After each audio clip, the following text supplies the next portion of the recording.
Bonjour et bienvenue dans cette vidéo d'excellence automatisée. Aujourd'hui, on va voir comment on est passé de ça, avec des répétitions de branches, à ça.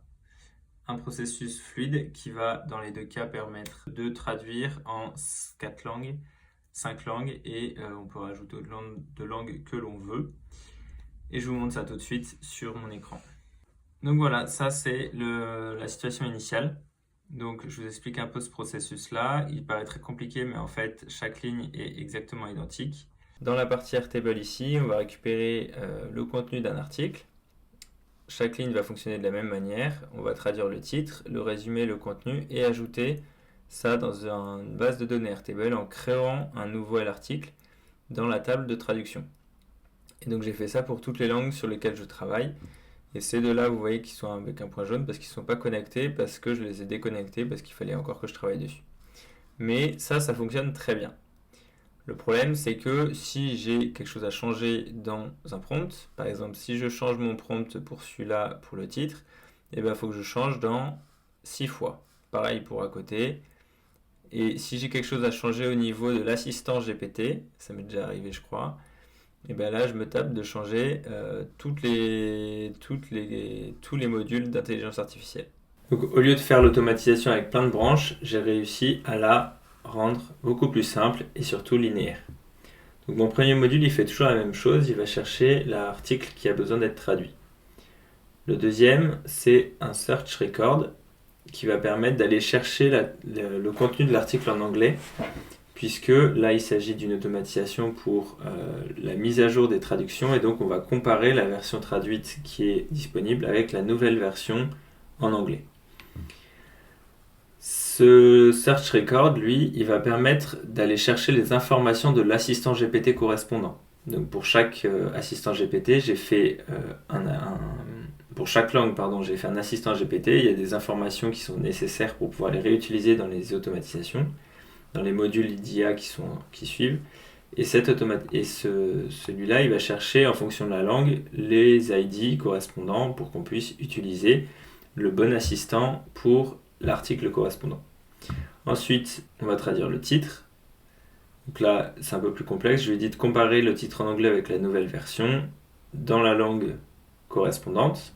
Et ensuite, il va envoyer la traduction en utilisant le glossaire qui est intégré à l'assistant GPT. Pareil pour le résumé, pareil pour le contenu, et ensuite on met à jour dans Airtable la traduction correspondante. Donc pour vous montrer plus en détail cette partie assistant, donc ma base d'articles, voilà. Ça c'est mon outil avec toutes les informations, et donc j'ai 6 assistants GPT en fonction de la langue avec les numéros correspondants. Et en fait, mon module Search Record, il vient chercher ici, il regarde la langue de l'article, il prend le numéro de l'assistant et le numéro de la discussion correspondante pour pouvoir travailler sur le bon assistant. Et maintenant, ce qui est génial avec ça, c'est que du coup, si j'ai besoin de faire une modification dans l'assistant GPT, je peux faire toutes les modifs que je veux. La seule chose que j'ai besoin de faire, c'est changer le thread ID, parce que ça, si je refais une discussion, ça va être nécessaire de la changer.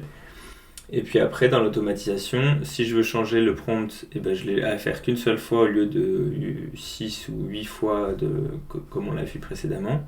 Une automatisation plus simple visuellement, c'est linéaire, mais ça reste tout aussi puissant puisque on peut traduire en 5 langues et pour l'instant en 6 langues, mais si jamais j'ai une nouvelle langue qui arrive, j'ai le glossaire, je crée un assistant GPT en allemand par exemple, je vais juste avoir à rajouter dans la base que je vous ai montré, dans cette base-là, allemand, mettre les numéros, et puis c'est bon, et puis mes articles, ils vont pouvoir être traduits en allemand.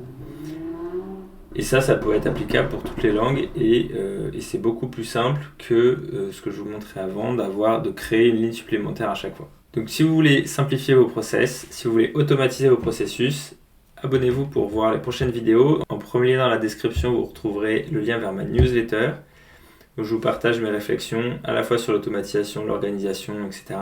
Si vous avez des questions, n'hésitez pas à les poser. La vidéo de la semaine dernière, c'était sur Content Pulse, mon outil de gestion de contenu intégré, intelligent et automatisé. C'est une automatisation qui fait partie de cet outil-là. Donc si vous voulez découvrir plus sur l'outil de manière globale et d'un point de vue utilisateur, regardez la vidéo de la semaine dernière. Vous y trouverez l'interface et toutes les infos que j'ai mises en place dans cet outil. Il y a encore d'autres idées qui arrivent. N'hésitez pas à me faire vos retours. N'hésitez pas à poser vos questions. Si vous avez des idées d'automatisation, des idées de fonctionnalités que je pourrais ajouter, n'hésitez pas à me les partager. Merci de m'avoir écouté jusqu'au bout. Bonne journée et à la prochaine.